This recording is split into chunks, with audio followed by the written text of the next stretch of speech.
Acabo de ler sem espanto, mas com pesar, o contristador escrito publicado na província de São Paulo de hoje contra o distinto cidadão José do Patrocínio. Em nós, até a cor é um defeito, um vício imperdoável de origem, o estigma de um crime. E vão ao ponto de esquecer que esta cor é a origem da riqueza de milhares de salteadores que nos insultam. Que esta cor convencional da escravidão, como supõem os especuladores, a semelhança da terra, através da escura superfície, encerra vulcões onde arde o fogo sagrado da liberdade. Vim lembrar ao ofensor do cidadão José do Patrocínio, porque nós, os abolicionistas, animados de uma só crença, dirigidos por uma só ideia, formamos uma só família, visando um sacrifício único, cumprindo um só dever. Trecho de artigo publicado por Luiz Gama na Gazeta do Povo em 1º de dezembro de 1880. A vida e obra de Luiz Gama é o tema do Ciência e Letras de hoje, um programa resultado da parceria entre o Canal Saúde e a Editora Fiocruz.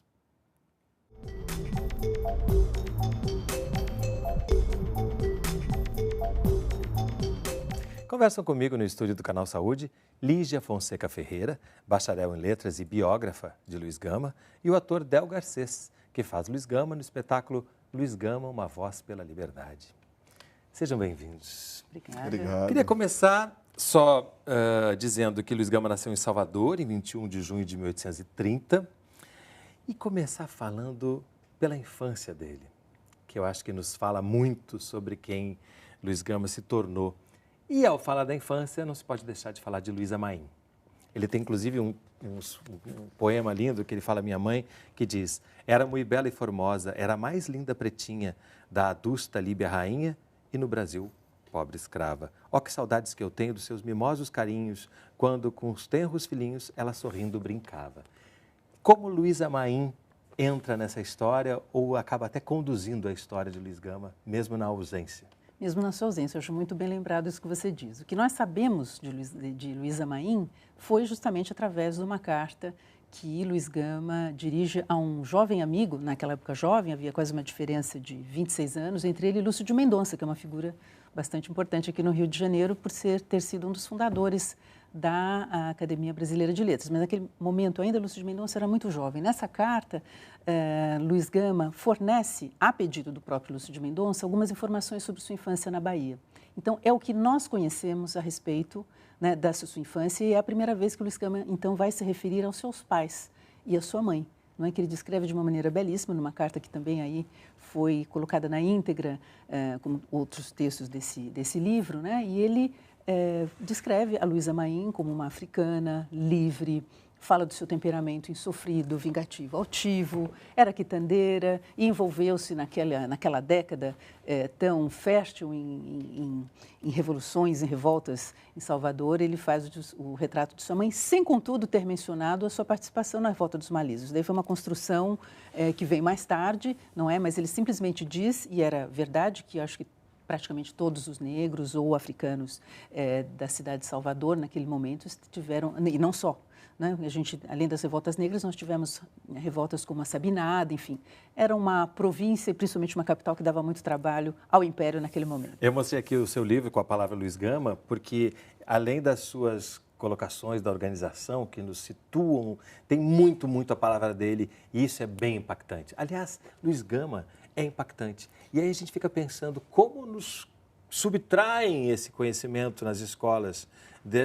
A gente pode chamar ele de tudo que a gente quiser, Exatamente. porque ele era poeta, ele era um grande advogado, ele era um pensador, ele era um jornalista incrível, tudo um herói, né? Exatamente, o advogado dos escravos, né? A primeira voz negra na literatura brasileira, não é isso, doutora? Exato. E realmente ele é impactante. Eu sempre fui muito inconformado com qualquer injustiça. E quando se trata da escravidão, tocou muito forte. Como você conheceu? Exatamente. Eu já tinha ouvido falar muito pouco, lendo, mas muito pouco. Aí foi quando o doutor Humberto Adame, que é o presidente da Comissão Nacional da Verdade Negra no Brasil, através da OAB, eles estão fazendo essa reparação do nome do Luiz Gama e de outras reparações com relação aos negros brasileiros. Ele disse para mim, Del, isso foi em novembro do ano passado, lá em São Paulo. Por que você não escreve uma peça, um roteiro sobre a vida do Luiz Gama? Ele, inclusive, até fisicamente parecia com você. Aí falou rapidamente, eu comecei a mergulhar, foi quando eu descobri com a palavra Luiz Gama da Lígia Fonseca Ferreira.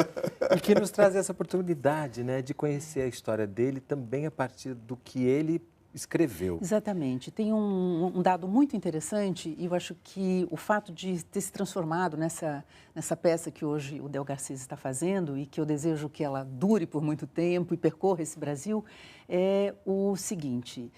Eu, na verdade, além de ter sido a biógrafa de Luiz Gama, de ir atrás da sua história, eu percebi que ele tem uma escrita muito interessante. Ele como jornalista, ele como poeta, é que ele se coloca, o Luiz Gama está sempre presente. Então, eu digo assim, ele fala... é a sua voz e o seu próprio corpo. Ele fazia questão, inclusive, de marcar o seu corpo negro na sua própria escrita. O que, por si só, já era revolucionário. Por si só, já era revolucionário. E você mencionou essa história que nós todos, às vezes, ouvimos, né? Luiz Gama, que é o único caso, né, de um intelectual negro no Brasil que foi um ex-escravo. Nós não temos isso, por exemplo, que é um fenômeno que se repetiu um pouquinho nos Estados Unidos, em outros lugares também. Então, ele é o único... intelectual negro que foi um ex-escravo e depois reconquista a liberdade e se torna abolicionista. E só por isso ele já teria merecido um filme maravilhoso, além dos espetáculos do Del Garcês. E é uma história incrível, né? Porque a gente falou da Luísa Maim, mãe dele, que já era uma força incrível. E eu acho que é uma força que o move, eu digo muito move, isso, né? Às vezes É. tem pessoas que, assim, alguns movimentos que têm separado um pouquinho, né? A feminista, a mãe, Luísa Maim se tornando um símbolo, né, feminista, e Luiz Gama do outro lado, não. Porque Luiz Gama, ele, acho que o Del, que encarna, né, o personagem, eu acho que, e eu falo enquanto mulher também, né? O Luiz Gama carrega muito fortemente a imagem desta mãe, que ele persegue, e então eu digo que o Luiz Gama era um homem também com uma sensibilidade feminina, sem o que ele jamais teria abraçado como um pai e mãe, não é? Essa causa dos escravos. Acho que é por aí também que a gente precisa enxergar isso, pelo menos sinto dessa forma. E um pai que a gente não sabe o nome, porque ele mesmo tem essa preocupação de não revelar, que o vende como escravo aos 10 anos de idade. Que aí já começa uma aventura, né, apesar de ter sido sofrida e dolorosa, que vai dar para ele também esses tons de uma história que você cinematográfica. Diz, cinematográfica, exatamente. porque ele, por ser baiano, eles não conseguem vendê-lo, porque baiano era sinônimo de rebelde, né? E ele acaba ficando na família, trabalhando na família de quem o iria vender, né? Do comerciante. E aí ele aprende a ler. Isso acho que eu queria ouvir, porque aprender a ler na situação de escravo era contra a lei.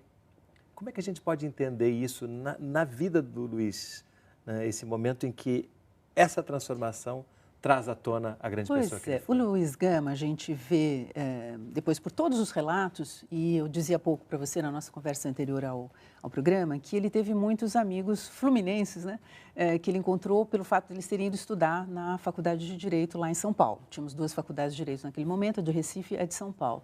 E o Luiz Gama, quando ele começa a ler e a escrever, ele era escravo na casa do seu senhor, que era um mercador de escravos, mas que não conseguiu vender, ele acabou ficando lá como escravo doméstico, digamos assim. E era uma pessoa, a família alugava quartos aos estudantes que iam a São Paulo, que vinham de todos os rincões aqui, né, do Império. E um deles, que ele cita também na carta, começou a ensinar a ler e escrever. Certamente fascinado porque a gente percebe pelos relatos de quem o conheceu ao longo da vida, e principalmente no final, quando ele tinha se tornado um símbolo, né, da luta não só abolicionista, mas republicana, e é venerado por todo o Brasil e muito no Rio de Janeiro também. É uma história que precisa ser resgatada, que a gente está fazendo isso através das conexões, dos amigos, né, que ele vai fazendo aqui. O Luiz Gama, eu acredito que ele tenha fascinado este estudante e uma inteligência, eu sou, né, também professora, educadora, ele é um caso de uma mente brilhante, né? Um autodidata, mas não é um autodidata qualquer, porque ele não aprendeu simplesmente a ler e escrever. Ele teve um domínio da palavra, um domínio do conhecimento jurídico, naquele momento que era uma ciência, da ciência jurídica, ele até às vezes se refere à ciência jurídica, né, que o fascina. E ele também, como é que eu posso dizer, usou da palavra para se libertar. Eu costumo dizer que a conquista da palavra é a segunda libertação de Luiz Gama. São 2 liberdades. O conhecimento, ele se torna você até ele tem uma carta linda que eu acho que faz parte do... Exatamente isso. Assim, ele se torna um apóstolo do ensino. A revolta dele por saber que, por ter nascido livre e vendido pelo próprio pai, é revoltante, é humilhante. Então, um homem muito inteligente que foi, quando aprende a ler e escrever, ele domina essa linguagem, domina esse vocabulário, essa fala do colonizador, junto a essa revolta, essa indignação, ele luta para provar ter nascido livre e libertar para mais de 500 escravos. Exatamente, tem uma carta que é linda, que ele fala para o filho: meu filho, diz à tua mãe que a ela cabe o rigoroso dever de conservar-se honesta e honrada. E tu, evita a amizade e as relações dos grandes homens, porque estes são como o oceano, que aproxima-se das costas para correr os penedos. Ser republicano, como foi o homem Cristo, faze-te artista. Crê, porém, que o estudo é o melhor entretenimento e o livro o melhor amigo. Aí a carta é linda, descreve. Aí nessa carta ele coloca os heróis dele, Cristo, Espartacus, Lincoln, né? E aí uma carta que ele escreve para o filho, achando que ele estava correndo risco de vida. Como sempre correu, né? Porque a gente está falando aqui com a admiração dessa figura, que historicamente deveria ser muito mais lembrada e glorificada do que é, mas que incomodou muita gente. Incomodou muita gente, até porque nós precisamos lembrar que o Luiz Gama, ele é este negro que se destaca, e nós estamos falando até de uma província aparentemente, né, digamos que não tinha, de uma cidade, no caso de São Paulo, que era 10 vezes menor que o Rio de Janeiro, porém São Paulo e o interior de São Paulo é um grande bastião do escravismo. Ou seja, Luiz Gama não teve só amigos, ele teve muito, falamos dos admiradores, dos amigos, que são os progressistas, aqueles homens de toda uma geração que vai trabalhar para a grande, digamos, virada que o Brasil vai dar a partir fala-se muito da geração de 70, né? Que é aquela que vai conseguir derrubar as nossas duas aberrações, que é a escravidão e a monarquia. Vamos entender no próximo bloco como que ele, como advogado, realmente fez a diferença nesse momento em que essas coisas são todas turbulentas, porque tem muita coisa sendo discutida aí em relação ao país. A gente vai fazer um breve intervalo, não sai daí, a gente volta já.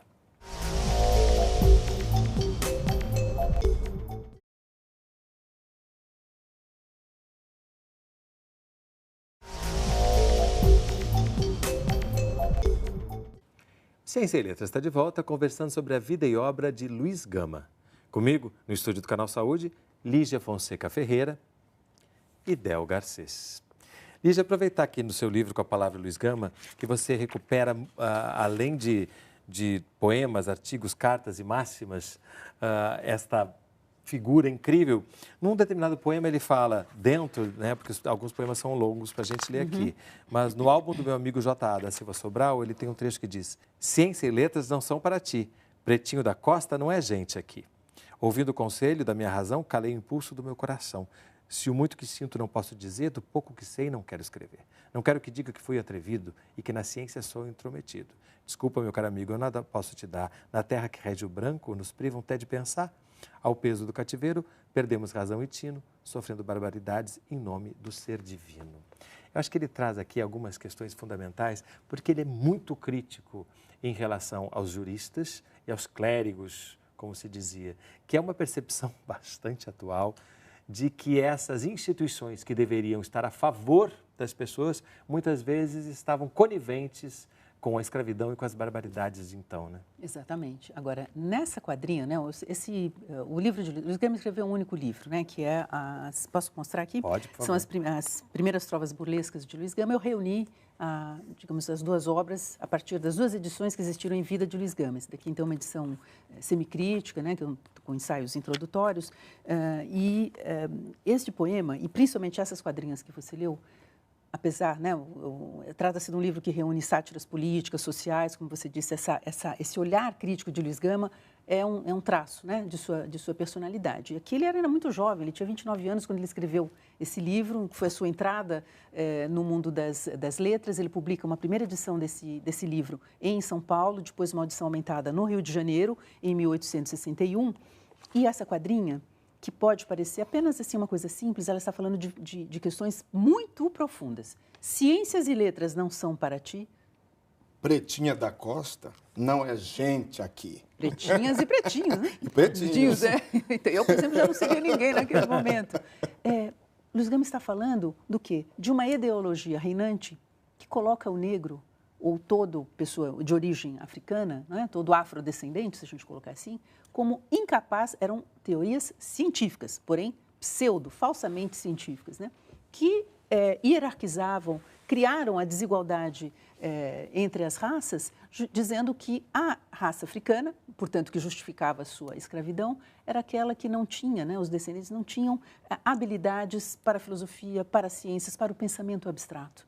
Então, quando Luiz Gama diz ciências e letras, está falando do quê? Das ciências de um modo geral e tudo o que se refere à palavra. Eu refleti muito antes de dar esse título, né, aparentemente simples, mas com a palavra Luiz Gama é porque ele sabia dominar e usar o significado de tudo. Não há uma palavra, eu costumo dizer isso, né, é até chato, porque como a gente é biógrafa, né, mas eu acho que para quem também depois usa desse material para um espetáculo como esse que você montou, com esse roteiro, a gente vê que não há um desperdício de nenhuma palavra, né? E além disso, ele era um grande orador, né?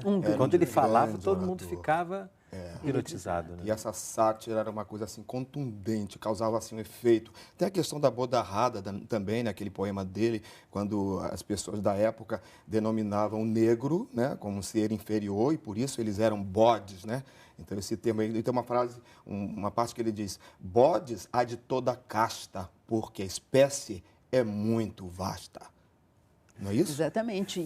O nome do poema é Quem Sou Eu, né? Quem Sou Eu? Quem sou eu ou a Bodarrada? A Bodarrada. Agora, a Bodarrada foi um nome, né, digamos assim, que o poema recebe depois, porque ele justamente vai descrevendo toda esse conjunto de bodes. A palavra bode, ou também, a gente às vezes precisa voltar um pouquinho no tempo, o Luiz Gama, falamos do pai, da mãe, não é? Ele disse que o pai era um branco, enfim, que depois acaba vendendo como escravo, mas eu sempre costumo dizer que o Luiz Gama, ele também é uma síntese, né? Ele nasceu em 1830, ele faleceu em 1882, ou seja, ele não viu nem a abolição nem a república, que eram as suas duas paixões, enfim, políticas e éticas e ideológicas, mas o Luiz Gama, ele é uma síntese do que é o brasileiro, o ser brasileiro. Então, eu costumo dizer que ele era um luso-afro-brasileiro, porque ele disse que o pai era de origem portuguesa, a mãe africana, e, como ele, era a grande parte do Brasil. Então, nesse poema, Quem Sou Eu, uma Bodarrada, que ele vai dizendo, bode, inclusive, era o nome que se dava ao mestiço de pele escura, que era ele, certo? Ele não era um mulato claro, que podia, que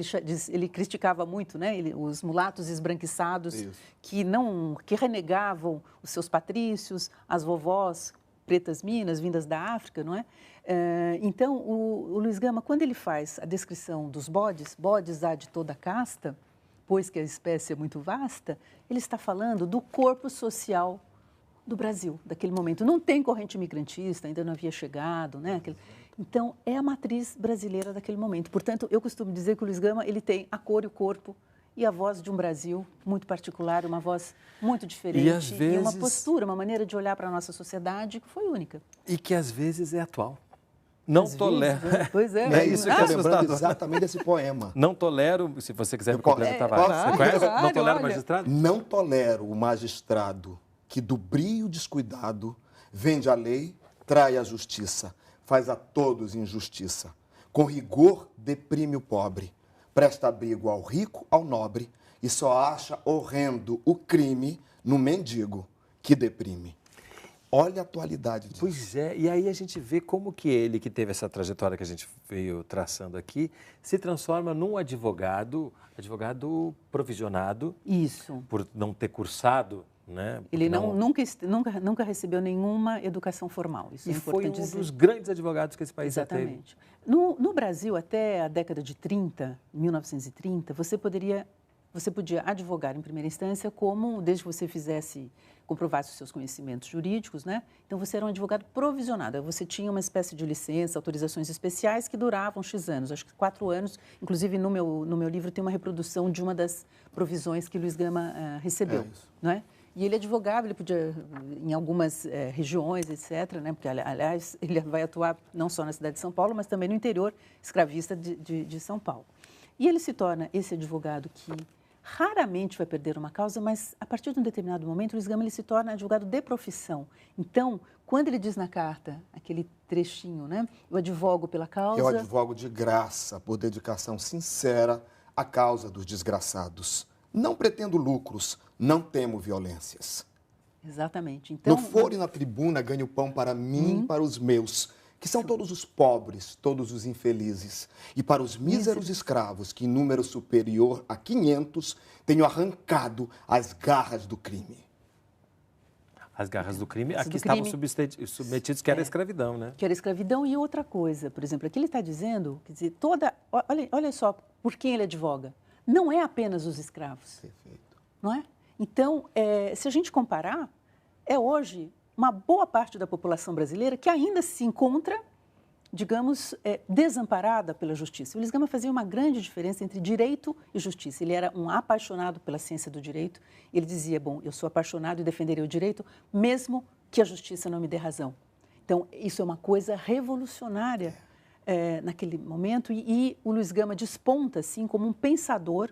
Você o caracterizou assim no início, mas ele é um pensador, ele entra a fundo na filosofia do direito, na filosofia dos direitos humanos. Esse advogar de graça, ele recebeu até uma de suas homenagens, porque o Luiz Gama exercia o que hoje se chama direito pro bono, exercício da advocacia pro bono, que durante muito tempo não tinha uma, digamos assim, não era muito bem vista, era praticamente punida dentro da OAB. E só ano passado, no mês de junho de 2015, ela recebeu uma regulamentação específica. E eu me recordo, nós podemos encontrar através do Google hoje, né, as palavras do presidente da OAB federal, quando sancionou essa regulamentação, dizendo que ele estava, através dessa regulamentação, dirigindo uma homenagem ao primeiro advogado que no Brasil fez uso dessa advocacia gratuita. Né? E fazia com maestria, né? Porque a gente lê aqui os textos que ele escrevia para defender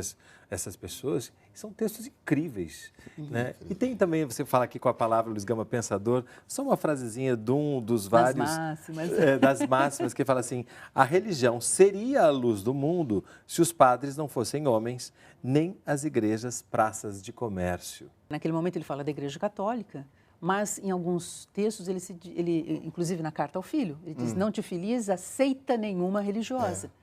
Né? Embora ele tenha, é uma coisa um pouquinho complexa, né? Mas ele abraça, talvez como maçom, o Luiz Gama era maçom, uma maçonaria progressista, que hoje a gente talvez tenha perdido um pouquinho a referência, mas preciso entendê-la, pelo menos a que surge época, lá, né, em São Paulo, não poderia falar muito pelo contexto do Rio de Janeiro, até porque tem são outras, digamos assim, outras linhas, né?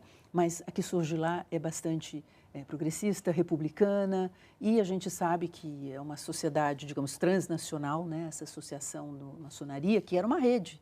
O Luiz Gama, aliás, não só o Luiz Gama, mas os maçons daquele momento, eles estavam super antenados com o que acontece mundialmente, muito antes da internet, é preciso dizer aos jovens que nos escutarão. Então, é muito interessante ver nos artigos, nos poemas de Luiz Gama, as referências que ele faz à ciência, à política, aos movimentos, digamos, que acontecem no seu tempo, fala da Comuna de Paris, fala de Arago, das descobertas científicas daquele momento. Ele trabalha com a recuperação, por exemplo, de uma lei de 1831, né, décadas depois, e que é uma lei que não foi cumprida, que existia só no papel. E ele, a partir disso, ele consegue... Ele usa como recurso exatamente para justificar a ilegalidade da escravidão. Por isso que ele fala sempre, né? Arrancar das garras do crime. E aqui a gente precisa pensar o quê?